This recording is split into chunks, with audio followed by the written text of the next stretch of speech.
Class 10 chapter number 12 electricity. Electricity की importance क्या है, ओम्स लॉ क्या होता है, रेजिस्टर इन सीरीज और रेजिस्टर इन पैरेलल वाले कॉम्बिनेशंस क्या होते हैं, इन सभी सवालों का जवाब आपको मिलने वाला है इस वीडियो में, इस लेक्चर में। तो मैं मिहिर शर्मा आप सभी का वेलकम करता हूं आपके अपने चैनल बंकिस्तान आपके मिनी स्कूल में। तो चलते हैं नेक्स्ट बंक पर। इलेक्ट्रिसिटी आज की मॉडर्न सोसाइटी का एक बहुत ही इंपॉर्टेंट हिस्सा बन चुकी है। चाहे मैं बात करूं इंडस्ट्रियल सेक्टर की, एग्रीकल्चर या अलग अलग वेज में हम बात करें तो सभी जगह इलेक्ट्रिसिटी की आज की दुनिया में बहुत ज्यादा इंपॉर्टेंस है। तो चलिए बढ़ते हैं चैप्टर के फर्स्ट टॉपिक की तरफ, जो कि है इलेक्ट्रिक चार्ज एंड करंट। तो चार्ज क्या होता है? चार्ज जो है उसका हम सिंपली अगर डेफिनेशन में बात करें तो charge is a physical entity, यानी कि चार्ज एक फिजिकल एंटिटी है जिसे हम डिफाइन करते हैं या तो एक्सेस होना या तो डेफिशिएंसी होना इलेक्ट्रॉन्स की एक बॉडी में, यानी कि या तो डेफिशिएंसी हो इलेक्ट्रॉन्स की एक बॉडी में या तो एक्सेस अमाउंट में इलेक्ट्रॉन प्रेजेंट हो एक बॉडी में। एक जो बॉडी है यानी कि एक जो हमारा ऑब्जेक्ट है वो पॉजिटिव चार्ज हो जाएगा जब वो इलेक्ट्रॉन्स लॉस करेगा, यानी कि इलेक्ट्रॉन देगा, और वही ऑब्जेक्ट नेगेटिवली चार्ज हो जाएगा जब वो इलेक्ट्रॉन गेन करेगा।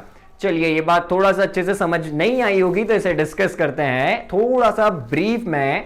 कोई इंसान है जो पैसे देगा तो वो क्या होगा, पॉजिटिव आदमी हो गया, क्योंकि अच्छा इंसान है, मदद कर रहा है पैसे देके। तो वैसे ही यहां पर क्या होगा, जो इलेक्ट्रॉन्स लॉस करेगा इलेक्ट्रॉन्स देगा वो क्या हो गया, पॉजिटिवली चार्ज हो गया। अब जिसने लिए हैं तो उसका बैंक बैलेंस तो माइनस में जा रहा है ना। तो वैसे ही कोई भी ऑब्जेक्ट जब इलेक्ट्रॉन लेगा तो वो हो जाता है नेगेटिवली चार्ज। तो a charge is a physical entity which is defined by excess और deficiency of electrons on a body. जो ऐसा यूनिट होती है चार्ज की वो होती है कूलम, और जैसे कि एक डजन में होती है 12 यूनिट्स, और जैसे हम केजी यूज करते हैं तो यहां पर चार्ज को मेजर करने के लिए हम क्या यूज करेंगे, तो उसकी बात हम हमेशा करेंगे कूलम की लैंग्वेज में, यानी कि जो एसआई यूनिट होती है इलेक्ट्रिक चार्ज की वो होती है कूलम। अब यहां से एक कूलम इक्वल होता है नियरली, अगर हम थोड़ा सा अप्रोक्सीमेटली लेके देखें, जो चार्ज कंटेन होगा अप्रोक्सीमेटली 6 इंटू 10 की पावर 18 इलेक्ट्रॉन्स में, यानी कि 6 इंटू 10 की पावर 18 इलेक्ट्रॉन्स में जितना चार्ज होगा वो होता है एक कूलम के इक्वल, और इसे हम डिनोट करते हैं C से, जैसा कि आप अभी स्क्रीन पर देख पा रहे होंगे।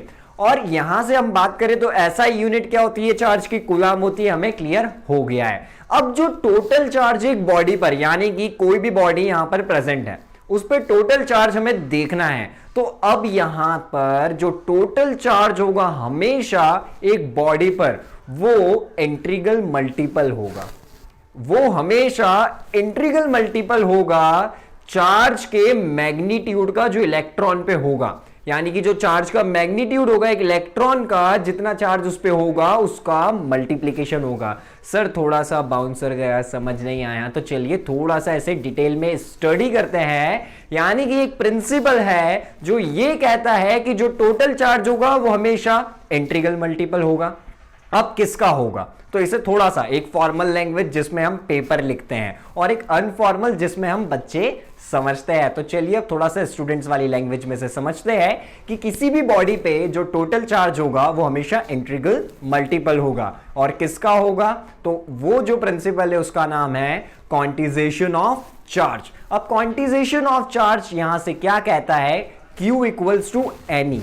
अब Q इक्वल्स टू एनी मतलब जो चार्ज है एक ऑब्जेक्ट पर वो है Q, और इक्वल्स टू एनी, एन यहां पर बताता है नंबर ऑफ इलेक्ट्रॉन्स कितने हैं, और जो E है वो होता है एक इलेक्ट्रॉन पे जितना चार्ज होता है, जो कि होता है -1.6 इंटू 10 की पावर -19 कूलम। तो यहां से किसी भी बॉडी पे चार्ज बताना है तो कैसे बता सकते हैं, इंटीग्रल मल्टीपल होगा। किसका फॉर्मूला क्या है, वो होता है Q इक्वल्स टू एनी, और यहां पर n क्या है, n नंबर ऑफ इलेक्ट्रॉन जितने भी प्रेजेंट है वो हमारे अकॉर्डिंग या क्वेश्चन के अकॉर्डिंग वहां पर लिख सकते हैं। उसके बाद E की जो वैल्यू है वो हमेशा सेम रहेगी, यानी कि जो एक इलेक्ट्रॉन पे जितना चार्ज होता है उससे इंटू कर देंगे तो उस ऑब्जेक्ट का चार्ज आ जाएगा, यानी कि -1.6 इंटू 10⁻⁻19 कूलाम से हम उसका इंटू कर देंगे, किसका, जो n है। और फॉर्मूला यहां से हमें मिलता है Q इक्वल्स टू Ne, और इस प्रिंसिपल को हम बोलते हैं quantization of charge. Quantization of charge हम समझ चुके क्या होता है, यानी कि जो हमेशा एक टोटल चार्ज होगा किसी भी बॉडी पे वो इंटीग्रल मल्टीपल होगा, और जिसका फॉर्मूला होता है Q इक्वल्स टू Ne। ये चीज अब क्लियर करने के बाद यानी कि इलेक्ट्रिक चार्ज क्लियर कर चुके हैं। अब चलते हैं हमारे नेक्स्ट टॉपिक की तरफ, जो कि है इलेक्ट्रिक करंट। अब इलेक्ट्रिक करंट क्या होता है, इसे हम एक बार सिंपल पहले डेफिनेशन में देखते हैं, उसके बाद हम इसे एकदम सिंपल लैंग्वेज में समझेंगे। The movement of a charge from any cross section area of conductor at time t। ठीक है, थोड़ा थोड़ा सा डेफिनेशन समझ में आया है बट इसे क्लियर नहीं हो रहा है, तो चलिए इसे क्लियर कर देते हैं। यानी कि जो फ्लो होगा चार्ज का फ्लो होना, यानी कि उस चार्ज का मूव होना, कहां पर मूव होना, कंडक्टर के किसी भी क्रॉस सेक्शन एरिया पे। अब कंडक्टर तो समझ में आता है जिसमें करंट फ्लो होता है, ये क्रॉस सेक्शन एरिया क्या होता है, ये फिजिक्स में बहुत बार यूज होता है। क्रॉस सेक्शन एरिया देखिए, ये जो फिंगर है हम इसे अभी कंडक्टर मानते हैं, तो यहां पर ये जो पूरा की पूरा ये कंडक्टर है, तो यहां पर किसी की भी एरिया की मैं बात करूंगा या बोल सकते हैं यहां पर, यहां पर, यहां पर, तो ये होगा इसका क्रॉस सेक्शन एरिया जो सर्कल में दिख रहा है कि यहां पर अभी है, यहां पर है। तो किसी भी यानी कि एक टाइम t पर, यानी कि हम मान लेते हैं 0.2 सेकेंड हमने देखा, उस पे यहां था, यानी कि इस क्रॉस सेक्शन एरिया में था, क्या था, मूव हो रहा था चार्ज यहां पर, तो ये होगा हमारा इलेक्ट्रिक करंट। क्या हुआ, चार्ज का फ्लो होना, कहां पर फ्लो होना, कंडक्टर में किसी भी क्रॉस सेक्शन एरिया पे किसी भी टाइम t इंस्टेंट पर, वो होता है इलेक्ट्रिक करंट। यानी कि यहां से हम मान लेते हैं एक Q चार्ज फ्लो हो रहा है, ठीक है, और किसी टाइम t पर, तो यहां से हम फॉर्मूला क्या लिख सकते हैं, I से हम रिप्रेजेंट करते हैं हमारे इलेक्ट्रिक करंट को। तो अब स्क्रीन पे आपको यहां पर अभी फॉर्मूला देखने को मिल रहा होगा, I equals to Q upon T। हुआ कि नहीं एकदम डेफिनेशन सा सिमिलियर, क्योंकि क्या हुआ, Q चार्ज फ्लो हो रहा है किसी टाइम t इंस्टेंट पर, तो क्या हुआ, I equals to Q upon T। Q यहां पर है हमारा चार्ज और T होता है हमारा टाइम। अब यहां से हम ऊपर अभी पढ़ के आए क्वांटाइजेशन ऑफ चार्ज में कि Q को हम क्या लिखते हैं, Ne लिखते हैं, तो यहां से मैंने क्या लिखा है, I equals to Q upon T। तो इसको हम लिख सकते हैं Ne अपॉन टी भी लिख सकते हैं, क्यों, क्योंकि ये Q को हम क्या लिख सकते हैं, Ne लिख सकते हैं। तो यहां से फॉर्मूला ये भी हो सकता है कि I equals to Ne upon T. बात करेंगे इलेक्ट्रिक करंट की एसआई यूनिट की, जो हमारे वेजिटेबल फ्रूट से जो हम मार्केट में बाहर लेने जाते हैं उन्हें हम कैसे लेते हैं, किलोज में लेते हैं। और अभी हमने देखा जो हमारा इलेक्ट्रिक चार्ज है उसको काय में मेजर करेंगे, तो उसकी एसआई यूनिट हमने क्या निकाली थी, वो थी कूलाम। तो वैसे ही अब हम बात करेंगे इलेक्ट्रिक करंट की एसआई यूनिट की। तो इलेक्ट्रिक करंट की एसआई यूनिट होती है एम्पियर, और ये एक स्केलर क्वांटिटी होता है, और हमें इलेक्ट्रिक करंट का फॉर्मूला बिल्कुल अच्छे से पता है, और हमें अब ये भी पता चल गया है इलेक्ट्रिक करंट को हम हमेशा मेजर करेंगे एम्पियर में, यानी कि उसकी जो एसआई यूनिट है वो होगी एम्पियर। ठीक है, अब हमें थोड़ा सा दिमाग लगाना है और सोचना है कि सर्किट में कब 1 एम्पियर करंट फ्लो होने वाला है। लगाइए दिमाग, लगाइए, बहुत इजी है। तो देखिए क्या होगा, 1 एम्पियर करंट जब फ्लो होगा सर्किट में, जब 1 कूलाम चार्ज फ्लो हो रहा होगा और 1 सेकेंड में, यानी कि 1 ampere equals to 1 coulomb upon 1 second. Simple रहेगा, यानी कि क्या हुआ, टॉफी खाई एक तो रैपर भी रहेगा एक, और आपको टेस्ट भी आने वाला है एक ही टॉफी का। तो वैसे ही सिंपल है, जब 1 एम्पियर करंट कब होगा, जब 1 कूलाम यानी कि एक ही चार्ज उधर से जाएगा 1 सेकेंड में, तो क्या होगा, जो करंट है वो 1 एम्पियर रहेगा। और इलेक्ट्रिक करंट एक स्केलर क्वांटिटी होता है, ये भी हमने अब यहां से क्लियर कर लिया है, और इसका फॉर्मूला होता है I equals to Q upon T। अब हम बात करेंगे हमारे अगले टॉपिक के बारे में, जो कि है डायरेक्शन ऑफ इलेक्ट्रिक करंट, यानी कि इलेक्ट्रिक करंट का डायरेक्शन हमेशा क्या होगा। तो देखिए ये है इलेक्ट्रॉन्स, हमें क्या देखना है, ये हाथ जो है यानी कि जो लेफ्ट वाला है ये है इलेक्ट्रॉन्स। इलेक्ट्रॉन्स मूव हो रहे हैं, क्या हो रहे हैं, इलेक्ट्रॉन्स मूव हो रहे हैं। जिस भी साइड इलेक्ट्रॉन्स मूव करेंगे उसके अपोजिट साइड्स हमारा करंट फ्लो होने वाला है। यानी कि अगर इलेक्ट्रॉन्स मूव हो रहे हैं वायर में इस साइड से तो करंट आने वाला है इस साइड से। अब इलेक्ट्रॉन्स आ गए अगर इस साइड से तो करंट किस साइड से आने वाला है, इस साइड से। यानी कि सिंपली जो दिमाग में हमें फिट रखना है कि हमेशा जो इलेक्ट्रिक करंट होगा वो वायर में कहां पर फ्लो करने वाला है, opposite to the direction of electrons. यानी कि जो इलेक्ट्रॉन्स का मूवमेंट का डायरेक्शन होगा उसके अपोजिट में हमारा इलेक्ट्रिक करंट मूव करने वाला है। यानी कि जो हमारे चार्जेस है या हम करंट जो है वो मूव करने वाला है। और अब यहां पर हम देखेंगे कि जो एक इलेक्ट्रिकल सर्किट है उसमें हमेशा पॉजिटिव टर्मिनल से नेगेटिव टर्मिनल की तरफ मूवमेंट यहां पर हमें देखने को मिलता है। तो अब हमें यह भी समझ में आ गया है कि इलेक्ट्रिकल जो सर्किट होगा उसमें जो करंट होता है वो मूव करता है पॉजिटिव टर्मिनल से नेगेटिव टर्मिनल की तरफ।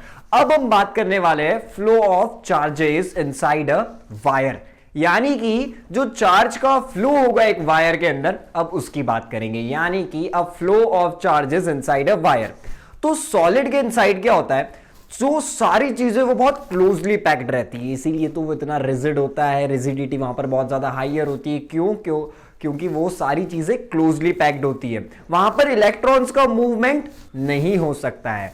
बट वहां पर इलेक्ट्रॉन्स एबल हो जाते हैं मूव होने के जब हम उन्हें वैक्यूम में अगर प्लेस कर दें। यानी कि हमने क्या करा, एक सॉलिड है जिसमें कुछ चीजें मूव नहीं कर सकती क्योंकि हमें पता है क्लोज पैक्ड स्ट्रक्चर होता है सॉलिड में, बट हमने उसे प्लेस किया वैक्यूम में। और जब अब हम वैक्यूम में जो हमने सॉलिड रखा है उसको स्टेडी करंट जब हम देंगे तो क्या होगा, इलेक्ट्रॉन्स मूव होना स्टार्ट होंगे, एबल हो गए हैं, मतलब मूव होना चालू हो जाएंगे एक ड्रिफ्ट स्पीड के साथ। यानी कि जो इलेक्ट्रॉन्स है वो कैसे मूव हो रहे हैं, ड्रिफ्ट स्पीड के साथ मूव हो रहे हैं। सर ड्रिफ्ट स्पीड क्या होती है, मतलब स्पीड तो समझते हैं, ये ड्रिफ्ट स्पीड क्या होती है। तो ड्रिफ्ट स्पीड अगर हम पूरा बोले तो होती है एवरेज ड्रिफ्ट स्पीड। यानी कि इलेक्ट्रॉन्स की वो कांस्टेंट स्पीड जिसपे वो एक कंडक्टर में, एक वायर में मूव करने वाले हैं। यानी कि कांस्टेंट स्पीड, आप कहीं से कहीं जा रहे हैं 40 की स्पीड पे, यानी कि 40 की स्पीड पर आपकी बाइक चल रही है और आप आ गए 40 की स्पीड पर ही घर, तो क्या हुआ, एक कांस्टेंट स्पीड पे आपकी गाड़ी चली। तो एवरेज ड्रिफ्ट स्पीड भी इलेक्ट्रॉन्स की दुनिया में वही चीज है। यानी कि एक ऐसी कांस्टेंट स्पीड जिस पे इलेक्ट्रॉन्स मूव करने वाले हैं। और इसका ऑर्डर होता है 10⁻⁴ मीटर पर सेकेंड। चलिए फिर से एक बार समझते हैं इसे। एवरेज ड्रिफ्ट स्पीड इलेक्ट्रॉन्स की वो स्पीड है जिसपे वो एक कांस्टेंट मूव कर रहे, कॉन्स्टेंटली मूव कर रहे हैं एक वायर में जब हम उन्हें इलेक्ट्रिक सप्लाई दे रहे हैं। और इसका जो ऑर्डर होता है वो कितना होता है, 10⁻⁴ मीटर पर सेकेंड। और ये जो फ्लो होने लगा इलेक्ट्रॉन्स का, यानी कि क्या करा हमने, वैक्यूम में उस सॉलिड को रखा, उसे जब हमने स्टेडी करंट दिया तो क्या हुआ, इलेक्ट्रॉन्स एबल हुए मूव करने के ड्रिफ्ट स्पीड में। ड्रिफ्ट स्पीड वो स्पीड है, एक कांस्टेंट स्पीड जिस पे इलेक्ट्रॉन्स मूव करते रहेंगे उस वायर में, और जिसका ऑर्डर हमें पता चल चुका है 10⁻⁴ मीटर पर सेकेंड। अब जो ये फ्लो होगा यहां पर चार्जेस का, इसका रिजल्ट क्या होगा, यहां पर करंट प्रोड्यूस हो। अब हम बात करेंगे एमीटर के बारे में। एमीटर क्या होता है, एमीटर जिससे सिंपली हम करंट को मेजर कर सकते हैं। यानी कि करंट मेजर करने के लिए जिस डिवाइस को हम यूज करते हैं उसे हम बोलते हैं एमीटर। तो चलिए अब बढ़ते हैं इसी के साथ अगले टॉपिक की तरफ, जो कि है electric potential and potential difference. तो क्या होता है electric potential and potential difference. तो फर्स्ट ऑफ ऑल हम बात करेंगे इलेक्ट्रिक पोटेंशियल के बारे में। तो चलिए करते हैं स्टार्ट इलेक्ट्रिक पोटेंशियल को।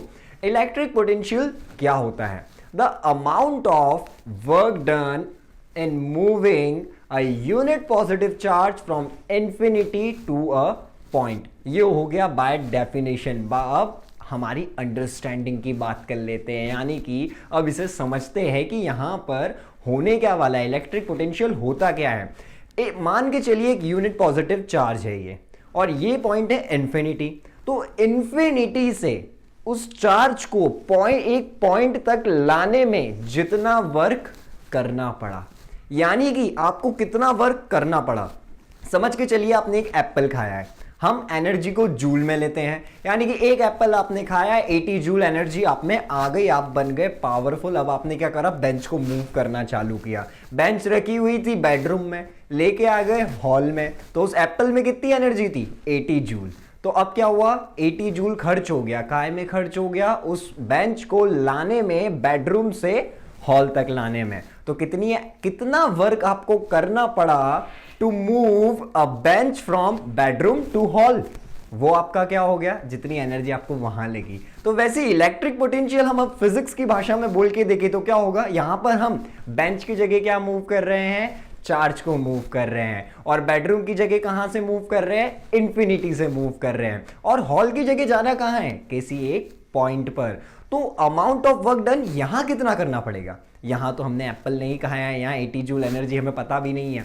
तो वही चीज हमें यहां इलेक्ट्रिक पोटेंशियल में पता चलती है, और इलेक्ट्रिक पोटेंशियल इसी बारे में है कि हमें कितना अमाउंट ऑफ वर्क डन करना पड़ेगा एक यूनिट पॉजिटिव चार्ज को मूव करने में, इंफिनिटी से एक पॉइंट तक लाने में, और यही होता है हमारा इलेक्ट्रिक पोटेंशियल।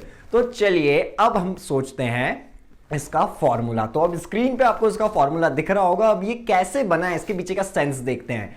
क्यू हमारा चार्ज है, और हम क्या मानते हैं कि क्यू चार्ज को मूव करने में हमें डब्ल्यू वर्क डन करना पड़ा, यानी कि हमने जो वर्क डन किया है वो डब्ल्यू किया है। तो हमने वर्क डन कितना मान लिया, डब्ल्यू मान लिया। किसको मूव कराया, चार्ज को मूव कराया, जो कि क्या होता है, Q होता है। और जो हमारा इलेक्ट्रिक पोटेंशियल है इसे हम डिनोट करते हैं V से। तो यहां से फॉर्मूला क्या बनेगा, V equals to W upon Q, यानी कि V इक्वल्स टू क्या हो गया, W अपॉन Q। V क्या है, इलेक्ट्रिक पोटेंशियल हमारा V है, और W क्या है, वर्क डन जो हमने किया, और अपॉन क्या है, Q, जिस चार्ज को हम लाएंगे इंफिनिटी से एक पॉइंट तक। तो ऐसा यूनिट की अगर मैं बात करूं इलेक्ट्रिक पोटेंशियल की, वो होती है वोल्ट, और ये एक स्केलर क्वांटिटी है। तो यहां पर हमने इलेक्ट्रिक पोटेंशियल को डिस्कस कर लिया है, और इसका फॉर्मूला और ऐसा यूनिट भी हम समझ चुके हैं। चलिए अब बात करते हैं हमारे दूसरी चीज, यानी कि दूसरा टॉपिक इलेक्ट्रिक पोटेंशियल डिफरेंस के बारे में। इलेक्ट्रिक पोटेंशियल हम डिस्कस कर चुके हैं, अब उसी का पार्ट है electric potential difference. Electric potential difference क्या होता है, तो इसके हम पहले डेफिनेशन देखते हैं। The amount of work done in moving a unit positive charge from one point two another point. अरे सर आपने डेफिनेशन थोड़ी सी गलत बोली है, आपने तो बताया था इंफिनिटी टू अ पॉइंट। हाँ ये चीज बिल्कुल सही है, बट ये इलेक्ट्रिक पोटेंशियल में यहां पर एक छोटा सा चेंज हमें देखने को मिलता है इलेक्ट्रिक पोटेंशियल डिफरेंस की जब हम बात करते हैं। यहां पर आपको डेफिनेशन में बस हल्का सा चेंज करना है। अमाउंट ऑफ वर्क डन हुआ, हमें अमाउंट ऑफ वर्क डन देखना है कहां पर, क्या मूव करने में, एक यूनिट पॉजिटिव चार्ज को एक पॉइंट से दूसरे पॉइंट पर। इलेक्ट्रिक पोटेंशियल में हमने बोला था इंफिनिटी से एक पॉइंट पर, और यहां पर हमने क्या बोला है कि उसे मूव करना है हमें एक पॉइंट से दूसरे पॉइंट तक, यानी कि ये हमें नोन है। हम वहां पर नोन नहीं थे क्योंकि इंफिनिटी कोई नहीं जानता क्या होता है, कितना होता है, अनलिमिटेड। इंफिनिटी मतलब नो एंड, यानी कि अब समझ के चलिए इलेक्ट्रिक पोटेंशियल डिफरेंस में one point two another point है, तो हम क्या करें, अब दोनों पॉइंट हम जान जाएंगे, यानी कि दोनों पॉइंट्स की हमें वैल्यू दे के रखी हुई होगी, तो हम डिफरेंस भी निकाल सकते हैं। तो यहां से जो डेफिनेशन बनती है इलेक्ट्रिक पोटेंशियल डिफरेंस की, वो होती है the amount of work done in moving a unit positive charge from one point two another point. अब 1 वोल्ट कब होगा, जैसे हमने वहां बात करी थी जब हम इलेक्ट्रिक करंट की बात कर रहे थे कि 1 एम्पियर कब होता है, तो हमने देख लिया था वहां पर क्या होगा, जब 1 कूलाम का चार्ज मूव कर रहा होगा 1 टाइम 1 सेकेंड में। तो अब वैसे ही वोल्ट की वैल्यू, जो कि ऐसा यूनिट है इलेक्ट्रिक पोटेंशियल की जिसे हम डिनोट कर रहे हैं V से, जो कि होती है वोल्ट। तो अब ये 1 कब होगा, 1 वोल्ट कब होगा, जब 1 जूल वर्क डन होगा, जैसा कि आप अभी स्क्रीन पर देख पा रहे होंगे। 1 जूल ऑफ वर्क डन होगा एक 1 कूलाम के चार्ज को मूव करने के लिए। तो यहां से हमें क्या देखने को मिल रहा है, 1 volt equals to 1 joule upon 1 coulomb. और हम फॉर्मूला भी जानते हैं, और वो इसी सब की यूनिट्स लिखी हुई है। जो हमारा V होता है उसकी यूनिट होती है वोल्ट, और जो हमारा W है यानी कि जो हमारा वर्क डन है उसकी ऐसा यूनिट होती है जूल। तो इसलिए हमने लिखा है 1 जूल, और अपॉन में हमने लिखा है यहां पर चार्ज जिसकी यूनिट होती है कूलाम, तो यहां पर लिखा है 1 कूलाम। तो हमें 1 वोल्ट कब मिलने वाला है? जब 1 जूल ऑफ वर्क डन होगा 1 कूलाम चार्ज को मूव करने के लिए। तो यहां से हमें समझ में आ गया 1 वोल्ट हमें कब मिलने वाला है। अब हम बात करते हैं स्मॉलर यूनिट्स की। जब हम बात करेंगे वोल्ट्स में तो क्या होगा, 10 की पावर -3, तो वो क्या कैसे डिनोट करेंगे, स्मॉल m और v। स्मॉल m v से हम जब उसे लिखेंगे तो क्या हो रहा है, यहां पर 10 की पावर -3 हमने स्मॉलर कर दिया वोल्ट को, और ज्यादा छोटा करेंगे यानी कि 10 की पावर -6। तो यहां पर हमें देखने को क्या मिलता है, ये हो जाएगा म्यू वी। हम इसे कैसे डिनोट करते हैं, 10 की पावर -6 को हम कैसे करेंगे, जो है वो काय से कर रहे हैं, म्यू वी से कर रहे हैं। तो ये हमने देखा हम उसे स्मॉलर यूनिट्स में कैसे ला सकते हैं, यानी कि 10 की पावर जब -3 होगी तो हम उसे कैसे डिनोट कर रहे हैं, स्मॉल m और v से, और जब 10 की पावर -6 होगी तो वो और ज्यादा छोटा हो चुका है और हम उसे डिनोट कर रहे हैं म्यू वी से। तो अब हम इलेक्ट्रिक पोटेंशियल और इलेक्ट्रिक पोटेंशियल डिफरेंस बहुत अच्छे से समझ चुके हैं।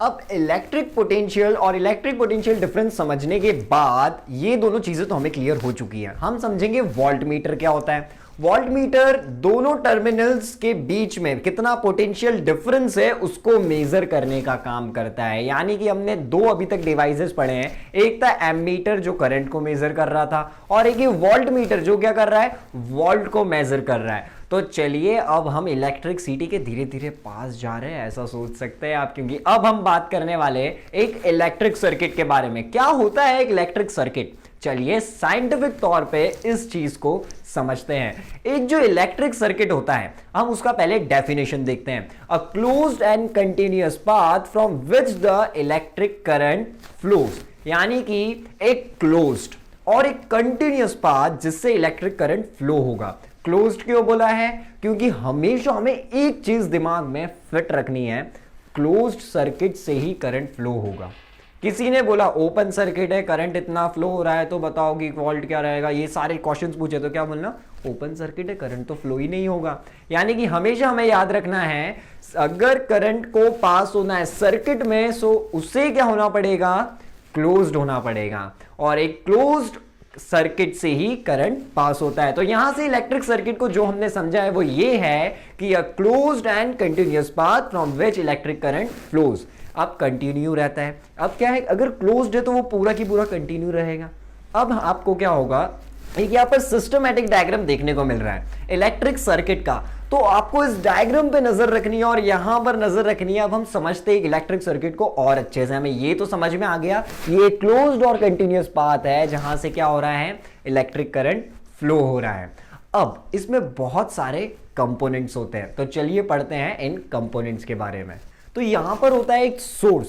सोर्स क्या है, जहां से हमें करंट मिलने वाला है, यानी कि जो सोर्स होगा वो हमारा बैटरी हो सकता है, सेल हो सकता है, और एक लोड होता है, यानी कि कोई भी एप्लियंस। हमें करना क्या है उस इलेक्ट्रिक करंट का, तो यहां पर हमें क्या दिख रहा है, बल्ब देखने को मिल रहा है एज अ लोड यहां पर, और यहां पर एक की देखने को मिल रही है जो आपको ऐसा सर्कल टाइप का दिख रहा है, वो क्या है, की, जो किस में हेल्प करेगी, सर्किट को ओपन रखने में, सर्किट को क्लोज रखने में। यानी कि सर्किट को ओपन और क्लोज रखने में जो चीज हमारे काम आ रही है वो होती है की। तो यहां पर एक सिस्टमैटिक डायग्राम भी हमने यहां पर अभी देख लिया है, और हमेशा एक याद रखनी है, अगर की है जो सर्किट है अगर वो ओपन होगा तो क्या होगा, इलेक्ट्रिसिटी यानी कि इलेक्ट्रिक करंट फ्लो नहीं करेगा, और जब सर्किट क्लोज्ड होगा तो इलेक्ट्रिक करंट फ्लो करेगा। तो यहां पर डायग्राम का रिप्रेजेंटेशन भी हम देख चुके हैं, और इलेक्ट्रिक सर्किट क्या होता है, एक कंटिन्यूअस पाथ है, एक क्लोज्ड और कंटिन्यूअस पाथ जहां से क्या होने वाला है, इलेक्ट्रिक करंट पास होने वाला है। तो अब हमें इलेक्ट्रिक सर्किट भी समझ में आ चुका है। चलिए अब इसके बाद बात करते हैं हमारे अगले टॉपिक की, और ये टॉपिक बहुत ज्यादा इंपॉर्टेंट है। अगर हम बोर्ड्स एग्जामिनेशन के अकॉर्डिंग देखें तो ये टॉपिक बहुत ज्यादा इंपॉर्टेंट है, क्योंकि इसके एग्जाम में आने की प्रोबेबिलिटी बहुत ज्यादा हाई रहती है हर ईयर, अगर आप प्रीवियस ईयर क्वेश्चन पेपर्स भी निकाल के देखेंगे। तो चलिए बात करते हैं हमारे नेक्स्ट टॉपिक की, ओम्स लॉ के बारे में।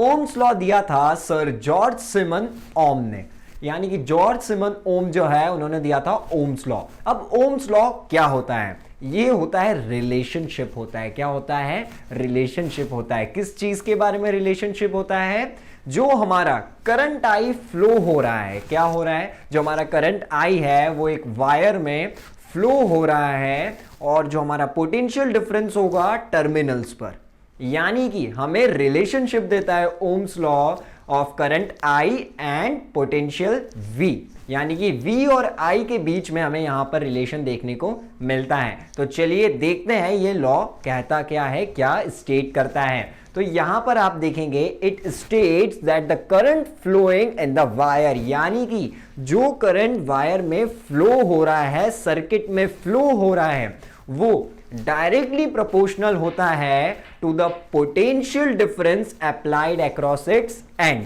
यानी कि वो डायरेक्टली प्रोपोर्शनल है V के, जो कि कहां होगा, अक्रॉस इट्स टर्मिनल्स। यानी कि अगर हम यहां से पूरा की पूरा ऐसे सॉल्व करें, जो पूरा कंक्लूजन अगर हम देखें, निचोड़ के निकाले, तो क्या आ रहा है, जो करंट I है वो क्या है, डायरेक्टली प्रोपोर्शनल होता है V के। जैसा कि आप अभी यहां पर डेफिनेशन के नीचे फॉर्मूला देख पा रहे हैं, I is directly proportional to V, या हम ऐसे कह सकते हैं V is directly proportional to I।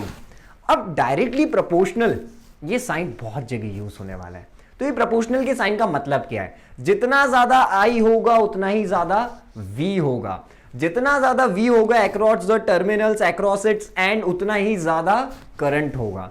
अब ये जो डायरेक्टली प्रोपोर्शनल है और इन्वर्सली प्रोपोर्शनल है, फिजिक्स में बहुत परेशान करने वाला है। तो चलिए इसे अब रूट से, यानी कि जड़ से ही खत्म कर देते हैं और समझ लेते हैं डायरेक्टली और इन्वर्सली प्रोपोर्शनल जो कि बार बार यूज होगा वो क्या है।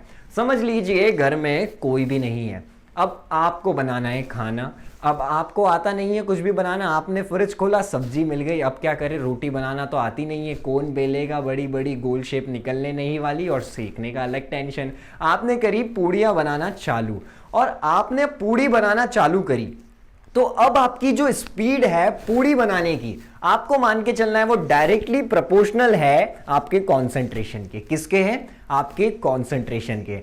तो यानी कि क्या है, जितना ज्यादा कॉन्सेंट्रेशन होगा उतनी जल्दी जल्दी पूड़ियां बनेगी, यानी कि स्पीड क्या रहने वाली है, ज्यादा रहने वाली है। और वही आपकी जो पूड़ी बनाने की स्पीड है वो इनवर्सली प्रोपोर्शनल है आपके मोबाइल चलाने के। यानी कि क्या हुआ, जितना ज्यादा मोबाइल में ध्यान जाते जाएगा उतना ही जो पूड़ी बनाने की स्पीड है वो क्या होती जाएगी, कम होती जाएगी। तो यहां से कंक्लूजन क्या है, क्या पूड़ियां कैसे बनाए ये देखना है, नहीं। यहां से कंक्लूजन ये है, जब कोई भी चीज डायरेक्टली प्रोपोर्शनल होती है तो जब उसकी वैल्यू बढ़ेगी तो वो वैल्यू भी बढ़ेगी, और जो चीज किसी भी चीज के इनवर्सली प्रोपोर्शनल है तो अगर उसकी वैल्यू बढ़ती है तो उसकी वैल्यू कम होगी। जैसे हमारा पूड़ी बनाना डायरेक्टली प्रोपोर्शनल था कॉन्सेंट्रेशन के, तो कॉन्सेंट्रेशन बढ़ा तो क्या हुआ, हमारा जो स्पीड थी वो भी रेज हो गई।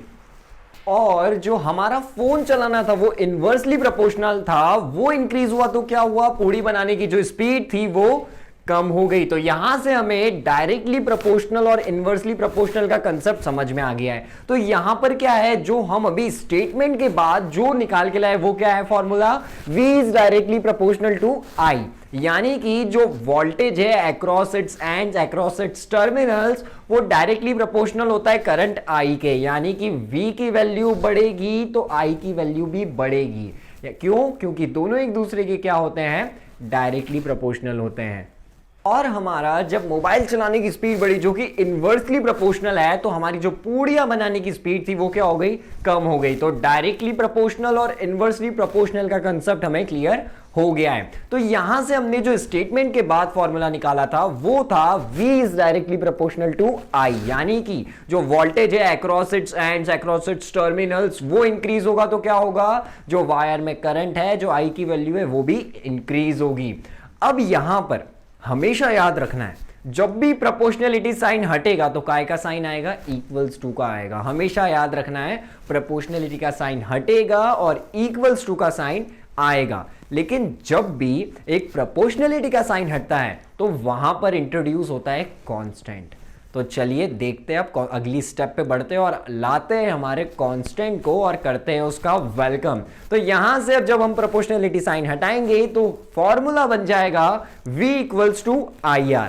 अब V equals to I R में जो R है हमारा प्रोपोर्शनलिटी कांस्टेंट है, जिसको हम बोलते हैं रेजिस्टेंस। तो यहां से हमारा फॉर्मूला क्या बना, V equals to I R, और इसमें R हमारा कांस्टेंट है जिसे हम बोलते हैं रेजिस्टेंस। अब रेजिस्टेंस क्या होता है इसके बारे में डेप्थ में हम आगे चल के बात करने वाले हैं, बहुत अच्छे से इसे डिस्कस करने वाले हैं। तो यहां पर ओम्स लॉ में हमें यहां तक समझ में आ चुका है V equals to I R. अब यहां से मैं I को क्या लिख सकता हूं, आप देख रहे होंगे V equals to I R लिखा हुआ है, तो I को मैं क्या लिख सकता हूं, R यहां पर I के साथ मल्टीप्लीकेशन में है, चलिए उसको उधर भेज दीजिए। तो यहां मल्टीप्लीकेशन में है तो उधर जाके क्या हो जाने वाला है, डिवीजन में हो जाएगा। तो यहां से हमें जो फॉर्मूला मिलता है वो होता है, जो हमारा फाइनल फॉर्मूला है I equals to V upon R।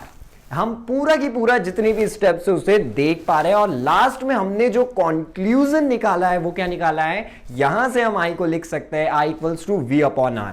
अब थोड़ा सा ये तो हो गया बाय थ्योरी बाय कंसेप्ट, हमने सारी चीजें समझ ली। ओम्स लॉ का डेफिनेशन आ गया, क्या कहता है कि जो करंट है एक वायर में वो डायरेक्टली प्रोपोर्शनल है वोल्टेज के अक्रॉस इट्स एंड।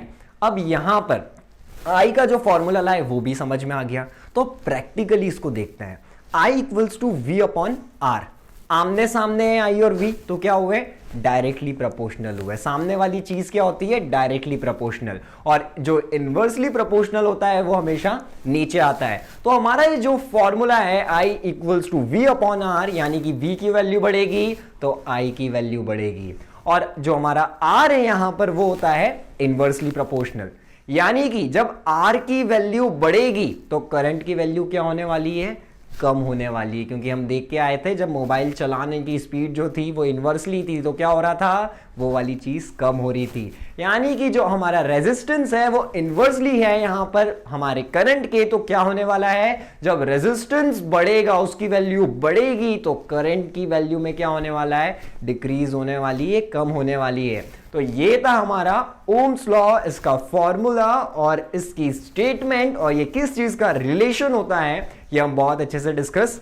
कर चुके हैं। तो अब हम बात करेंगे ओम्स लॉ के बाद ओमिक कंडक्टर क्या होते हैं। ऐसे कंडक्टर जो ओम्स लॉ की बात मानते हैं, यानी कि जो ओम्स लॉ पे ओबे करते हैं, यानी कि जो ओम्स लॉ को ओबे करेंगे वो कंडक्टर होते हैं ओमिक कंडक्टर। और जो कंडक्टर ओम्स लॉ को ओबे नहीं करते हैं, इस लॉ के अंतर्गत नहीं आते, इस लॉ के अंडर नहीं आते, वो होते हैं नॉन ओमिक कंडक्टर। चलिए अब जो ओमिक कंडक्टर है जो कि ओम्स लॉ को ओबे कर रहे हैं उनका ग्राफ कैसे बनेगा, तो हम देखते हैं जो हमारा I है वो हमने नीचे वाली एक्सिस में लिया है, और जो हमारा V है वो स्ट्रेट में है। तो क्या हमें स्ट्रेट लाइन ग्राफ देखने को मिलता है, क्या देखने को मिलता है, स्ट्रेट लाइन ग्राफ देखने को मिलेगा। ऐसा क्यों हो रहा है, क्योंकि हम जानते हैं I is directly proportional to V और V is directly proportional to I। दोनों की वैल्यू जब बढ़ेगी, एक की भी अगर वैल्यू बढ़ती है तो दोनों की वैल्यू बढ़ती रहेगी, इसलिए यहां पर हमें कुछ इस टाइप का ग्राफ देखने को मिलने वाला है। तो यहां पर हम क्लियर कर चुके हैं ओम्स लॉ को बहुत अच्छे से एक ग्राफ के साथ कि क्या ग्राफ आने वाला है, और ओमिक कंडक्टर और नॉन ओमिक कंडक्टर भी क्या होते हैं। तो अब हमें बात करना है रेजिस्टेंस के बारे में, रेजिस्टिविटी, और हमारा सबसे important topic combination of resistors. तो अब हम बात करेंगे रेजिस्टेंस की। तो अब रेजिस्टेंस से लेके जितने भी टॉपिक्स बचे हुए हैं उस सभी की बात करने वाले हैं हम नेक्स्ट लेक्चर में, नेक्स्ट वीडियो में। तो इसी के साथ मैं मीर शर्मा आपसे विदा लेता हूं। वीडियो पसंद आए तो लाइक करें, सब्सक्राइब करें, और आज ही बन जाइए बंकिस्तान फैमिली का हिस्सा।